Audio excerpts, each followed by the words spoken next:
जिंदगी का एक सबसे बड़ा रहस्य है आकर्षण का नियम, यानी लाइक अट्रैक्ट्स लाइक। जी। इसका सीधा सा मतलब है कि हमारे विचार एक जिंदा चुंबक की तरह हैं, जो हमारी असलियत को बनाते हैं।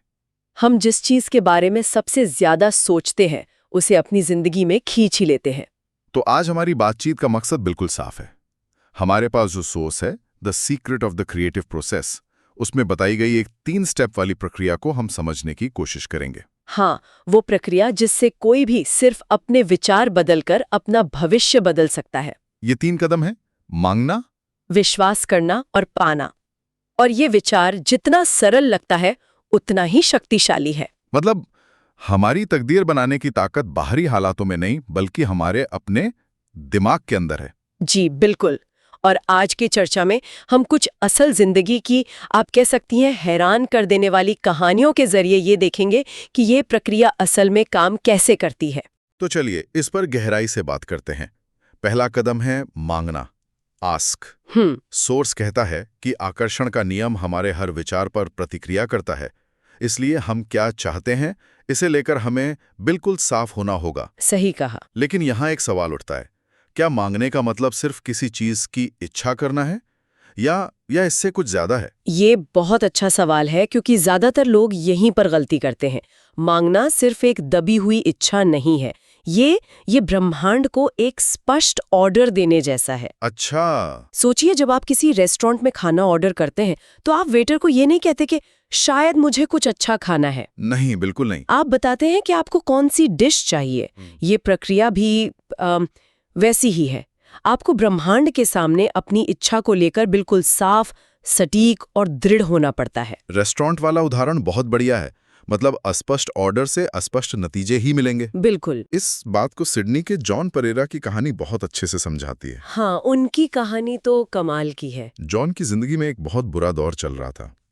वो निराश थे, गुस्से में थे और अपने बिजनेस पार्टनर से भी झगड़ रहे थे। और ऐसी मानसिक स्थिति में इंसान आमतौर पर और ज्यादा नकारात्मक चीजों को ही अपनी तरफ खींचता है। वो एक दुष्चक्र जैसा बन जाता है। बिल्कुल।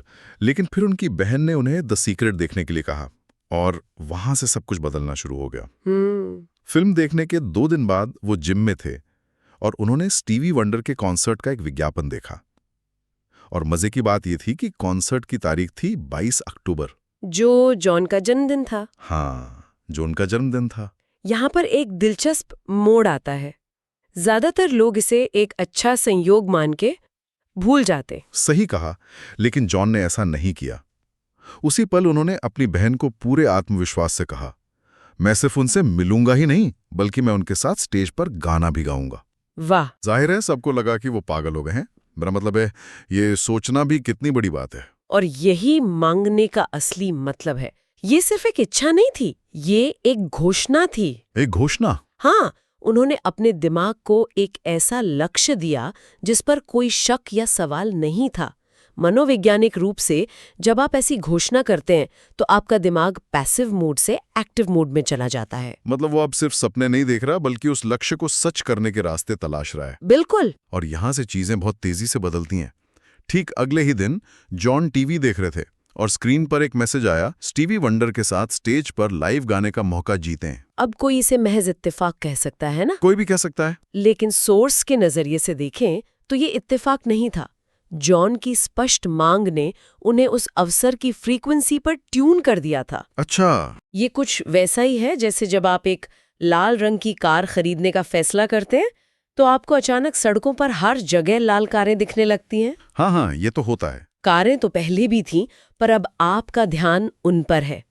जॉन के साफ इरादे ने उस अवसर को उनके लिए दृश्यमान बना दिया। वाह, ये तो कमाल की बात है। तो जॉन ने फौरन उस प्रतियोगिता में हिस्सा लिया।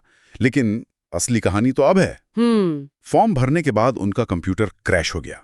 ज्यादातर लोग घबराकर दोबारा फॉर्म भरते, लेकिन जॉन ने ऐसा नहीं किया। उन्होंने कहा, ये मेरा ही है, मुझे दोबारा अप्लाई करने की जरूरत नहीं है। उनका विश्वास इतना पक्का था। हाँ, ये विश्वास के स्तर को दिखाता है। उन्होंने सिर्फ मांगा नहीं था, वो मान चुके थे कि वो चीज उनकी हो चुकी है। ये दूसरा कदम यानी विश्वास करने की शुरुआत थी, जिसके बारे में हम आगे बात करेंगे। जी।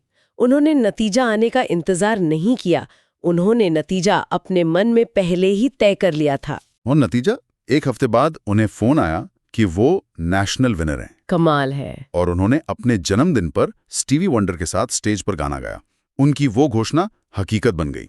जॉन की कहानी ये साफ करती है कि मांगना एक सक्रिय और साहसी कदम है।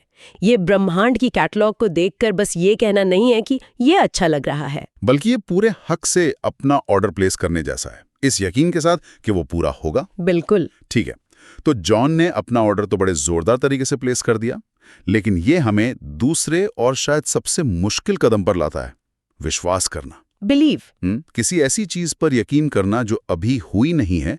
ये कैसे मुमकिन है? दिमाग तो बार बार शक पैदा करता है। बिल्कुल, और सोर्स भी मानता है कि ये सबसे मुश्किल हिस्सा है। विश्वास करने का मतलब सिर्फ सोचना नहीं है, बल्कि उस भावना को महसूस करना है जो इच्छा पूरी होने के बाद महसूस होगी। अच्छा। आपको ऐसा व्यवहार करना है, ऐसे बोलना है और ऐसा सोचना है जैसे वो चीज आपको मिल चुकी है। ये एक्टिंग एज इफ का सिद्धांत है। एक्टिंग एज इफ यानी ऐसा अभिनय करना जैसे वो सच हो। जी। सोर्स में इस विश्वास को मजबूत करने के लिए विजन बोर्ड या यूनिवर्स बैंक का चेक जैसे कुछ मजेदार तरीकों का जिक्र है। हाँ। और मलेशिया की एनी की कहानी इसका एक बेहतरीन उदाहरण है, खासकर इसलिए क्योंकि इसकी शुरुआत एक गलती से हुई। गलतियों से सीखना इस प्रक्रिया का एक बहुत बड़ा हिस्सा है। बताइए क्या हुआ था एनी के साथ? एनी ने यूनिवर्स बैंक का एक खाली चेक डाउनलोड किया, उस पर 1 लाख रुपए की रकम लिखी और उसे अपने विजन बोर्ड पर लगा दिया। ठीक है। ये तो हुआ पहला कदम। फिर उन्होंने एक मजेदार चीज की। उन्होंने 1 रिंगिट के नोट पर मार्कर से 5 जीरो लगाकर उसे 1 लाख बनाने की कोशिश की, लेकिन जगह कम होने की वजह से वो 1000 जैसा दिख रहा था। अच्छा, तो उन्होंने अनजाने में एक दूसरा छोटा सिग्नल भी भेज दिया। हाँ, और देखिए ब्रह्मांड ने कैसे प्रतिक्रिया दी। कुछ महीने बाद उन्होंने एक प्रतियोगिता में हिस्सा लिया और उन्हें फोन आया कि वो दूसरा इनाम जीती हैं। और इनाम की रकम? ठीक 1000 रिंगिट। वाह, ये तो कमाल है। ये इस बात का सटीक उदाहरण है कि हमारा अवचेतन मन कितना शक्तिशाली और शाब्दिक होता है। मतलब उसने उस चेक को नहीं पकड़ा जो दीवार पर था, बल्कि उस नोट को पकड़ा जिसे एनी ने अपने हाथ से बदला था, जिस पर उनकी ऊर्जा का ज्यादा प्रभाव था। ब्रह्मांड ने उसकी गलती पर प्रतिक्रिया दी। उस पल एनी को अपनी गलती का एहसास हुआ, लेकिन निराश होने की बजाय उन्होंने इसे एक संकेत के तौर पर लिया। ये एक तरह का फीडबैक लूप था, है ना? बिल्कुल, ये असफलता नहीं थी। ये इस बात का सबूत था कि प्रक्रिया काम कर रही है। अच्छा। ब्रह्मांड या उनके अवचेतन मन ने उन्हें एक छोटा सा कंफर्मेशन भेजा। हाँ, मुझे तुम्हारा संदेश मिल गया है, अब बताओ क्या तुम वाकई बड़ी चीज के लिए तैयार हो? और इस छोटे से नतीजे ने उनके विश्वास को और मजबूत कर दिया। हाँ, और यही हुआ। उस अनुभव के बाद उन्होंने 10,000 रिंगिट के ग्रैंड प्राइज के लिए अपना विश्वास और इरादा दोनों मजबूत कर लिए। सोर्स बताता है कि जब भी उनके मन में कोई शक आता, वो आंखें बंद करके खुद को स्टेज पर वो बड़ा वाला चेक लेते हुए कल्पना करती। वो उस जीत की भावना को बार बार जीती थीं। हाँ, ये विजुअलाइजेशन की ताकत है। जब आप किसी चीज की इतनी स्पष्ट मानसिक तस्वीर बनाते हैं और उसमें भावनाएं जोड़ते हैं, तो आपका दिमाग असलियत और कल्पना में फर्क नहीं कर पाता। वो उस नए हकीकत को स्वीकार करने लगता है। और आखिर में वही हुआ। विजेता के तौर पर एनी का नाम घोषित किया गया। और सबसे हैरान करने वाली बात जज ने कही।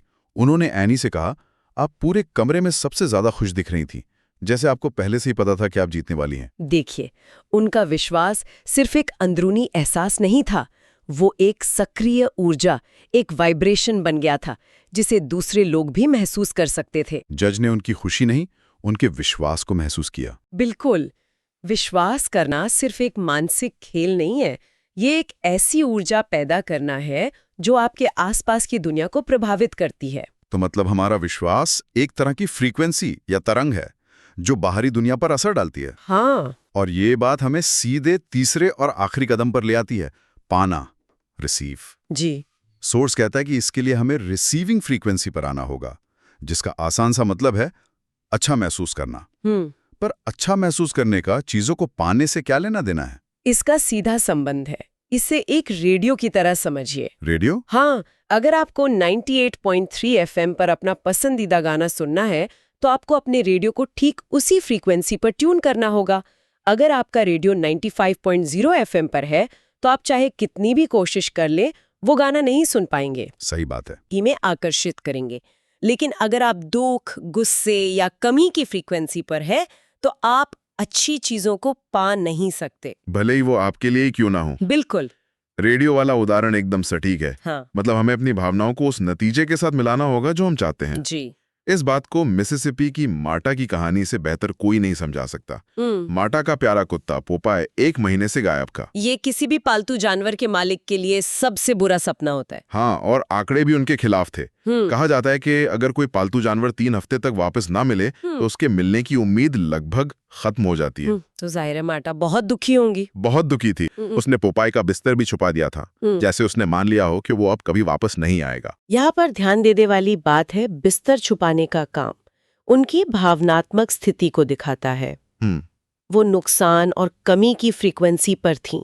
वो अनजाने में उसी हकीकत को और मजबूत कर रही थीं जिसे वो बदलना चाहती थीं। बिल्कुल, लेकिन फिर उन्होंने द सीक्रेट के बारे में जाना और उन्हें समझ आया कि पाने के लिए उन्हें अपना व्यवहार और अपनी भावनाएं बदलनी होंगी। अच्छा।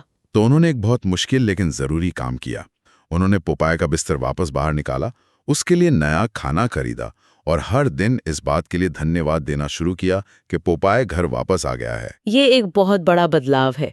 वो दुख की स्थिति से निकलकर कृतज्ञता और उम्मीद की स्थिति में आ गईं।